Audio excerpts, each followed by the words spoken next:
Well, hello and welcome. I'm your host, Gabby, founder of Diversity Alliance. And following on for this month's Women's Month campaign, which is all about building a stronger female future, I'm delighted to welcome our next guest. I hope I'm not going to embarrass you by saying your full title. So, Natalie Campbell MBE. I just have to add there. And I'm going to look at my notes here because you are somebody that has done and still continue to do so much. I'm amazed at such a young age that you've kind of achieved as much as you have. It's just truly inspiring and amazing. So I'm going to mention the key points. So, well, number one, award-winning social entrepreneur, a broadcaster, author, and also co-CEO of Bleu. Yeah. So that's literally just the top line highlights, but I will be sharing all of your bio and any other links that you want me to share, Natalie, in the description. But as usual, I'm going to describe my surroundings and what I'm wearing. So I've got a black roll neck jumper on, I've got a cheeky little gold chain on, got long brown hair, brown skin, wearing red lipstick, got my plant Chaz here, and in my fairly neutral background of beige. Well, I'm not a beige person, but it's beige. And Natalie, why don't you sort of like say what you like and what you're wearing for our listeners out there? Yes, well, sticking with real life scenarios, I'm actually parked outside my house in my car. And so my surrounds are black car. There's a bit of light coming in from the outside. And because it's Baltic at the moment, I am wearing a beige parka, a very large grey scarf. I've got a beige woolly hat on, and I'm a black woman. But you can just see my face, and everything else around me is just beige, and then lots of car. Lots of car. I just realised when I said I've got a beige background, but I'm not a beige person, wasn't slating that you're wearing beige. I mean, beige is boring. Just cheer, because neither of us are boring. So just to clarify that, in case people are like, oh, that was a bit spicy. I'm wondering if like some women out there think, well, I don't necessarily want to launch a business, or I don't want to be, in C-suite or a leader, but I still want to be successful. I still want to be paid equally, and I want to enjoy my work experience and my career. I feel like these conversations are not for me because they're for super ambitious people. And this isn't even a question, I'm just rambling, but I'm just trying to think of the other point of view, because I guess when we talk about ambition so much, and forget that some people just want like not an easy life, but they just want a peaceful life they can live comfortably with their friends and family. So I would say that is an ambition. Yes, actually, peace is an ambition. Yeah. Sitting with your family and friends and being comfortable is an ambition. I think it's an ambition for ourselves, right? It's a version of our lives that we want to attain. And I think we also conflate people being entrepreneurial, running businesses, with being busy. I am less busy now than I was when I was starting up, and I do more, but it's because I'm more senior, and so now my life is more peaceful. Because actually I'm at the top of some of the food chains I'm hanging out in, or my contribution time-wise is a lot less, but travels a lot further, or the impact is just magnified because other people are mobilized behind it. And so I think, for anyone on this journey, regardless of where they are, the most important thing, and it comes back to what you were saying about purpose before, is just know your purpose. And your purpose doesn't have to be a business thing or a life thing. It could just be peace. It could be hearing the birds sing. It could be going for a run by the sea. It could be owning a home. It could be having a family. It could be traveling for 6 months of the year. It's an ambition that's worth leaning into and doing it in whatever way feels comfortable for you. I've got a bit of a personal question for you, and please feel free to be like, I'm not answering that, but, do you feel like you've always been paid your value or worth? I'm talking like, cold hard cash here in the roles that you've been in and the company. I love talking about money. Do. I forgot. You love to talk about money. Because women don't, and that's why we're paid less, because we didn't ask what someone else was earning, especially the man sitting next to us. So I always ask. So generally, yes, because, and it's not from just a value perspective, because I've taken an atypical path in my career, I have, when I've had roles, worked in organizations that had values like transparency. So the salaries of roles were always on the job description before I went out, what they went out. So I knew what other people were being paid before I went in. And then I could my value to the salary and the role and the deliverables. So that's just a really technical thing that meant I knew. I was then not afraid to ask for a pay rise, not based on I think I should be paid more, but this is the value being delivered by me. This is the value that you wanted. There is like 30% more value coming out of this. So realistically, at some point, I would expect that change to happen. And luckily, I've worked with and had bosses that went, yeah, you're right. And that was even when I was working at Morgan. Yeah. You know, I started doing Sunday opening and closing. And my boss, if she could have got away with paying me the same, she would have. And I was like, okay, but the value here is that you don't have to come in. And this other person you're paying more doesn't have to come in. And I'm doing it. I'm doing it really well. And I'm delivering all of the sales targets and more. So there should be an increase there.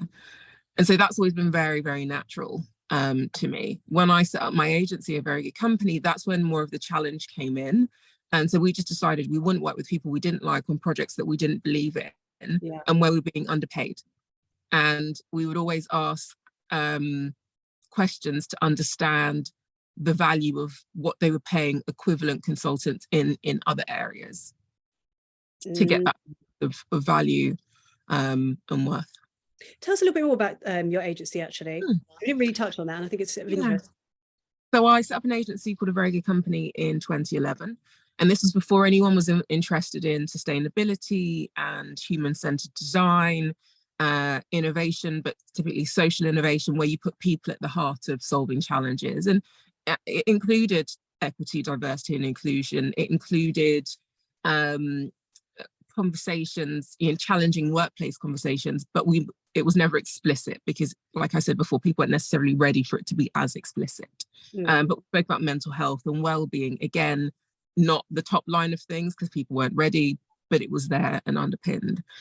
So I set it up with someone I worked with at an organization called Enterprise UK. The idea was that we were going to do consulting to then fund our product-based business and do one-for-one model. So we would create a homeware line to support people that were homeless, that sort of thing. The consulting took over and we never set up the product business. But it was an amazing journey of working with Marks and Spencer, Channel 4, Virgin Media on their internal transformation programs. And over the years, I changed co-founder to someone else that started working with us, and she set up our office in Singapore because we were doing lots with Marks and Spencer in Cambodia and Vietnam. And it was a really fun time, but I never wanted to build a huge bums on seats agency. I always wanted people that worked with me to feel powerful. So I tried to stay away from employing people. We had a 4-day work week. I said, I want people to work for themselves. Then you will bring the best value to A Very Good Company. I encouraged everyone to develop their own talents and skills. And it was challenging. I was 26, 27, 28, trying to recreate the world of work as I thought it could be without frameworks. And so I'm sure there were lots of things that I got wrong as a boss and a leader. But it was, for me, my first taste of business really being able to facilitate doing things differently if it wants to.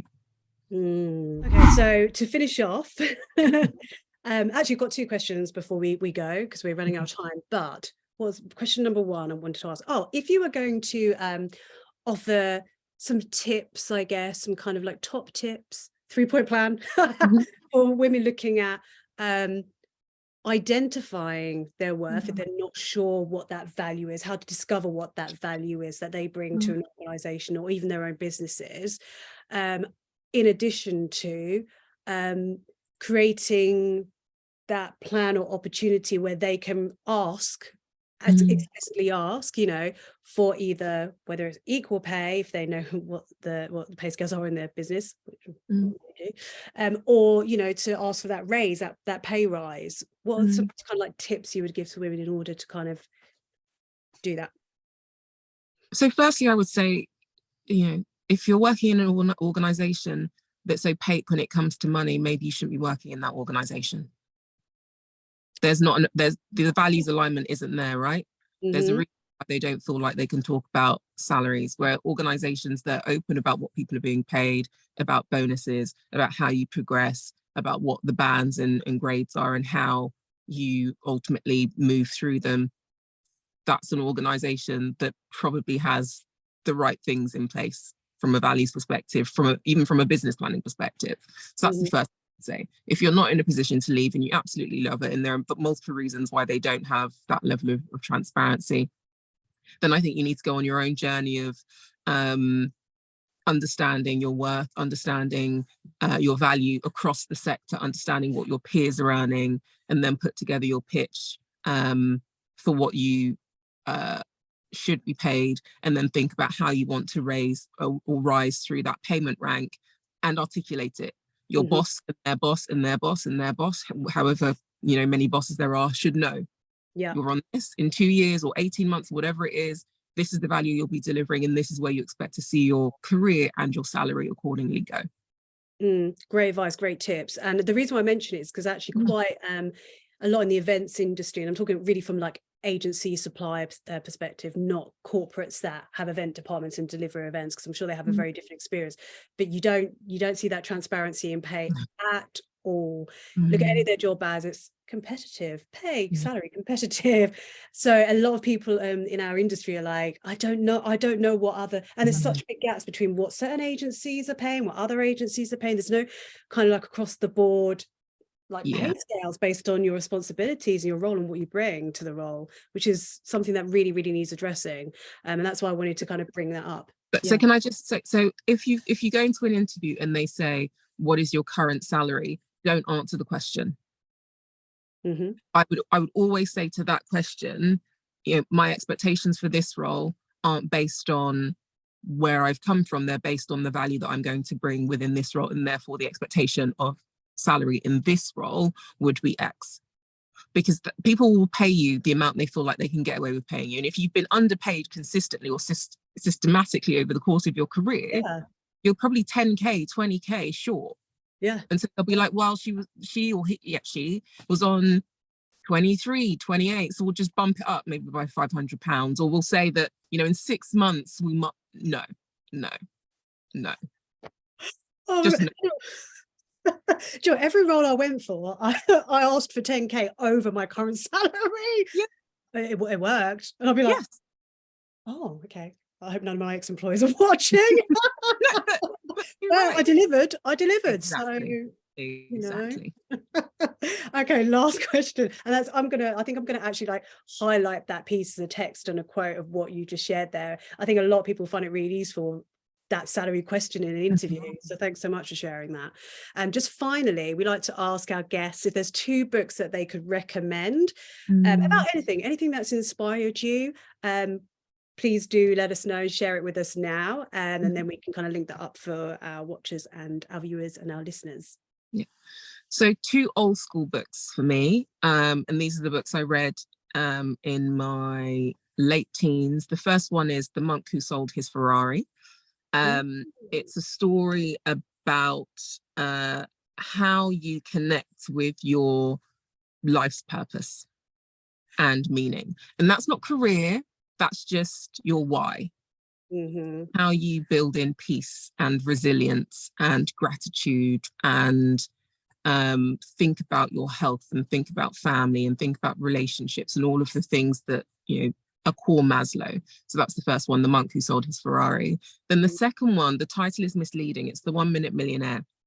And it's a book written left brain, right brain. So one page of the book is written narrative, and the other half is more formula.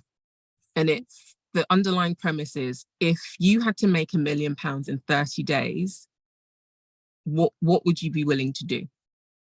And the protagonist in the story, if you read the written narrative, has 30 days to make £1 million, or she loses her kids. Wow. Okay. The journey she goes on over 30 days. And so it's not a book about money, is what I'm going to say. It's a book about how you search again within yourself and start to realize all of the tools you need to do the things you need to do are probably within you. And then find your enablers. And then you need to find the opportunity. And then from the opportunity, you need to work on manifesting the opportunity into reality. And I don't mean manifesting by sitting there, you know, singing Kumbaya. It's, you know, what are the actions you're doing every single day? And, you know, I read the books 17, 18, 19, and they set me up for life. So those are my two. Amazing. I've not read either of those, so I'm definitely going to check those out and look those up now. Thank you for sharing that. And thank you so much for taking the time to join us today from your car. I love it. Some carpool karaoke. Well, can you sing? Yeah, of course you can, because that's what you were like doing back in the day. No, sound terrible now. But thank you for having me. I mean, it's been an amazing conversation. I love the work that you do. So, really kind. Thanks so much for joining us, and see you soon, hopefully. See you.